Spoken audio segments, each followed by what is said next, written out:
مرحمت فرمائے۔ کامل مرید اگر ہے، سچا مرید ہے، تو اس کی دعاؤں سے کیا کچھ نہیں مل جاتا۔ بغداد معلیٰ کا واقعہ ہے، بڑا مشہور واقعہ ہے۔ عبداللہ نام کا ایک رہزن ڈاکو، چوری مال لوٹنا اس کا پیشہ تھا۔ رات کی تنہائی میں اپنے چیلوں کے ساتھ کسی مکان پر ڈاکہ زنی کر رہا تھا، مال لوٹ رہا تھا۔ لوٹتے لوٹتے ذہن میں ایک بات آئی، تصور کرنے لگی کہ یار اگر اسی حالت میں موت آ گئی اور رب کے پاس جانا ہوا تو کیا جواب دیں گے؟ موت تو برحق ہے، موت تو آنی ہے، اور اگر اسی حالت میں کسی نے مار دیا، جان سے قتل کر دیا، اور اسی کیفیت میں اگر رب کے پاس گئے تو کیا حال ہوگا؟ تو اسی کیفیت نے اسے گناہوں سے بچایا اور نادم و شرمندہ ہوا، آنکھیں پر نم ہوئی، موٹے موٹے آنکھوں سے آنسو برسنے لگے، رب کی بارگاہ میں دعا کی، یا اللہ مجھے معاف کر دے، اب تک جو گناہ کرتے رہے لیکن اب گناہوں سے باز آ جائیں۔ سچی اس نے توبہ کر لی اور اللہ کی عبادت و ریاضت میں لگ جاتا ہے۔ یہ دل ہے نا، یہ بڑا پیارا دل ہے۔ قرآن کا دل کیا ہے پتہ؟ بولو بولو، ماشاءاللہ، سورہ یاسین شریف۔ اور پورے جسم کا دل کیا ہے؟ پورے جسم کو صحیح سلامت رکھنے کے لیے اللہ نے ایک پارٹس دل بنایا، اگر وہ خراب ہو گیا تو پورا جسم خراب۔ حالانکہ انسان کا جسم تو بڑا حسین و جمیل ہوتا ہے، اب کسی دنیاوی انسان پر اگر وہ فریفتہ ہو جائے تو پورے جسم کو خراب کہا جاتا ہے، حالانکہ اس کا جسم خراب نہیں ہوتا، اس کا دل خراب ہو گیا تھا۔ تو یہ دل ہر دن انسان کو جھجلاتا ہے، نماز نہیں پڑھتا، یہ دل اندر سے کہتا ہے غلط کر رہا ہے یار، نمازیں پڑھا کر۔ اگر کسی کے ساتھ غلط کر دیا، کسی کا مال اسباب لوٹ لیا، تو اندر سے آواز خود دیتا ہے یار تو نے غلط کیا، ایسا مت کر، ایک دن تجھے اللہ کے یہاں منہ دکھانا ہے، اللہ کے دربار میں جانا ہے۔ تو وہ شخص جب شرمندہ ہوا، نادم ہوا، رب کی بارگاہ میں روتا ہے، گڑ گڑاتا ہے، مولا مجھے معاف کر دے، میں نے بڑی چوریاں کی، بڑی قتل و غارت کیا، لوگوں کا مال لوٹا، بڑی لوگوں کی تکلیفیں دی، مولا معاف کر دے۔ رات کی تنہائی میں اٹھ کے اللہ کی عبادت کرتا ہے، قرآن پڑھتا ہے، رب کے حضور روتا اور گڑ گڑاتا ہے، اللہ کی رحمتیں اس پر برسنا شروع ہو جاتی ہیں۔ کافی عرصہ ہوا اللہ کی عبادت کرتا رہا، ایک دن خیال آیا کہ رب کا قرب حاصل کرنے کے لیے یوں تو نہیں ملے گا، چونکہ گناہ زیادہ ہیں، نیکیاں کم ہیں، کیوں نہ ہو کسی کا مرید ہو جائیں، شاید کہ وہ پیر اللہ کی بارگاہ تک پہنچا دے۔ تو اب اس زمانے میں کافی بزرگ تھے، اب کس سے مرید ہیں، اس کشمکش میں تھا کہ کس سے مرید ہوں، پریشانی کی، اسی پریشانی کے عالم میں تھا کہ پھر ذہن میں یہ خیال آیا کیوں نہ اللہ کی بارگاہ میں دعا کریں اور اللہ ہی سے مانگیں۔ تو رب کی بارگاہ میں رو رو کے دعائیں مانگتا ہے۔ پھر ایک دن اس نے خیال کیا کہ پوری رات عبادت کی اور رب کی بارگاہ میں روتا رہا، قرآن پاک پڑھتا رہا کہ اب جو صبح ملاقات ہوگی، جس شخص سے ملاقات ہوگی اسی کو اپنا پیر و مرشد بنا لیں گے۔ پوری رات جاگ کے اللہ کی عبادت کرتا ہے۔ صبح جب تہجد کا وقت ہوا تو مسجد کی جانب رخ کر لیتا ہے کہ اب جو راستے میں ملے گا، رات کی تنہائی میں اٹھنے والا کوئی عام انسان تو ہوگا نہیں، ضرور کوئی اللہ کا ولی ہوگا، اور جو تہجدیں پڑھتا ہے وہ کوئی عام انسان نہیں بلکہ وہی اللہ کا ولی کہلاتا ہے۔ حضرات محترم، یہ پوری رات جاگ کے اللہ کی عبادت کرتا ہے، رب کو مناتا ہے، روتا ہے، گڑ گڑاتا ہے، مولا میرے گناہوں کو معاف فرما، اب کوئی رہنما، کوئی رہبر سے ملاقات کرا دے۔ اب جب یہ صبح ہوتی ہے، صبح قاضی یعنی تہجد کا وقت ہوتا ہے، مکان سے نکل کر مسجد کی جانب رخ کرتا ہے، راستے میں ایک شیخ ملتا ہے، دامن پکڑ لیتا ہے، دوڑ کے دامن پکڑتا ہے، میرے پیر و مرشد اب مجھے مرید بنا لیجیے، میں نے رب کی بارگاہ میں بڑی رو رو کے دعائیں کی، میری دعا قبول ہو گئی۔ اور وہ یحییٰ نام کا شخص تھا، اور وہ کوئی پیر نہیں تھا بلکہ چور تھا، چوری کر کے بھاگ رہا تھا، وہ چور تھا، چوری کر کے بھاگ رہا تھا۔ یہ عبداللہ نے دیکھا، دامن پکڑ لیا، چھوڑنے کا نام نہیں لیتا، کہتا ہے جب تک آپ مرید نہیں کریں گے ہم آپ کا دامن نہیں چھوڑیں گے، آپ ہمیں اپنا مرید بنائیے۔ تو وہ شخص یحییٰ نام کا چور بہت تیرا کہتا ہے کہ ہم کوئی پیر نہیں ہے، ایک عام انسان ہے، لیکن وہ کہتا ہے نہیں میری دعا قبول ہے، میں نے رب کی بارگاہ میں رو رو کے آپ کو مانگا ہے، آپ مجھے مرید کریں گے تبھی ہم جانے دیں گے۔ اللہ اکبر۔ وہ شخص جان چرانے کے لیے، چھڑانے کے لیے کہتا ہے ٹھیک میں اپنا مرید، آپ کو اپنا مرید بناتا ہوں، اور کہتا ہے کہ میں جب تک اس جگہ آ نہ جاؤں تم اس جگہ سے ہٹنا نہیں، بلکہ اس کا مقصد یہ تھا کہ اگر یہ پھر پیچھے لگ گیا تو پھر ہمیں پکڑوا دے گا، صبح ہو جائے گی تو لوگ سمجھ جائیں گے یہ چور ہے۔ بہرحال اس کے درمیان یہ معاملہ چھپا رہے۔ ٹھیک ہے، اس نے مرید کیا، مرید کرنے کے بعد کہا کہ جب تک میں نہ آ جاؤں اس مقام سے، اس جگہ سے آپ ہٹنا نہیں، تو وہ نہیں ہٹا، اور پیر و مرشد یہ اس کا یہ یحییٰ نام کا چور یہ تو اپنا رفو چکر ہو جاتا، بھاگ جاتا ہے، یہ وہیں انتظار کرتا ہے۔ دیکھو سچے مرید کی سچی لگن، سچی تڑپ سے کہاں تک اس کو پہنچاتا ہے۔ آج نا تھوڑی سی نمازیں پڑھنے لوگوں میں کمیاں تلاش کرنے لگے۔ دیکھو اگر انسان سچی تڑپ رکھتا ہے تو اللہ اسے کتنا مقام و مرتبہ عطا فرماتا ہے۔ گناہگار مرشد کو بھی نیکوکار پیر بنا دیتا ہے۔ اب یہ انتظار کرتا ہے، پورا دن انتظار کرتا رہا، دوسرے دن، تیسرے دن، حتیٰ کہ ایک مہینہ ہو گیا، نمازوں کی پابندی کرتا، پھر جب وقت ملتا اسی جگہ پھر کھڑا ہو جاتا، یہاں تک کہ 3 سال تک مسلسل اسی جگہ پر کھڑے ہو کے انتظار کرتا رہا۔ اپنے گھر کے کام انجام دیتا، نمازوں کی پابندی کرتا، وقت ملتا وہیں کھڑا ہو جاتا اور انتظار کرتا، رب کی بارگاہ میں دعائیں کرتا، یا اللہ میرے پیر و مرشد سے مجھے ملا دے۔ وہ پیر کہاں تھا، وہ تو چور تھا۔ 3 سال مسلسل ہونے کے بعد جب 3 سال پورے ہو گئے تو بغداد معلیٰ، وہ یحییٰ نام کا چور بغداد معلیٰ حضور غوث اعظم کے مکان پر چوری کرنے کے لیے جاتا ہے۔ یہ چور کیا پتہ یہ کیا بننے والا ہے، اللہ اکبر، اس کی تو قسمت چمکنے والی تھی۔ کیوں کہ وہ مرید اپنے پیر کے حق میں دعائیں کرتا ہے، یا اللہ مجھے اپنے سچے پیر سے ملاقات کرا دے۔ اس کی دعائیں اتنی اثر کرتی ہیں کہ وہ گنہگار شخص نیکوکار بن جاتا ہے اور غوث اعظم کا خلیفہ بنتا ہے، ان کی بارگاہ کا مقرب بندہ بنتا ہے۔ اب جب یہ بغداد معلیٰ غوث اعظم کی بارگاہ میں ان کے مکان پر چوری کرنے کے لیے جاتا ہے، پوری رات تلاش کرتا ہے، اسے کچھ نہیں ملتا ہے۔ نہ ملا تو اس نے کہا کہ یار بڑا نام سنا تھا اس شخص کا، لیکن یہاں تو کچھ نہیں ملا۔ جب چلنے کو ہوا صبح کاذب کے وقت تو اس کی آنکھوں کی بینائی چلی گئی، آنکھیں کی روشنی ختم۔ اب بھتیرا اس نے کوشش کری، اس نے راستہ ٹٹولا، دروازہ دیکھا، لیکن اسے دستیاب نہ ہوا، اسے نہ ملا، تو ہار کے تھک کے ایک کونے میں جا کر ایک چٹائی سے لپٹ گیا اور کونے سے جا کر ٹک گیا کہ اب جب صبح ہوگی تو دیکھا جائے گا۔ اب آنکھوں کی روشنی ختم ہو گئی۔ اب اسی وقت صبح کاذب یعنی تہجد کے وقت، اسے صبح کاذب بولتے ہیں، جھوٹی رات۔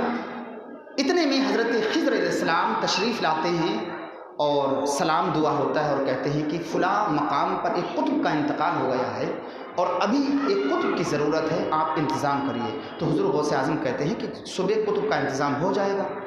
تو کہا نہیں، ابھی قطب کا انتظام کریے، ہو سکتا ہے کہ کوئی بلا کوئی مصیبت نازل ہو گئی تو اس کا ذمہ دار کون ہوگا، نہیں ہمیں ابھی قطب چاہیے۔ اللہ اکبر، حضور غوث اعظم دیکھیے، نگاہ ولی میں وہ تاثر دیکھی، بدلتے ہزاروں کی تقدیر دیکھی، اور اللہ نے ولیوں کو بھی نگاہ دوربین عطا فرمائی ہے کہ ان کی نگاہوں سے کوئی چیز پوشیدہ نہیں ہے۔ خود حضور غوث اعظم فرماتے ہیں کہ اللہ کی قدرت سے دی ہوئی طاقت سے میں پورے عالم کو اس طرح سے دیکھ رہا ہوں جیسے کہ رائی کے ہتھیلی پر رائی کا دانہ۔ تو اس سے یہ معلوم ہوا کہ اللہ کے مقدس ولیوں سے کوئی چیز پوشیدہ نہیں ہے، بلکہ ہر چیز ان کی نگاہوں میں ہے۔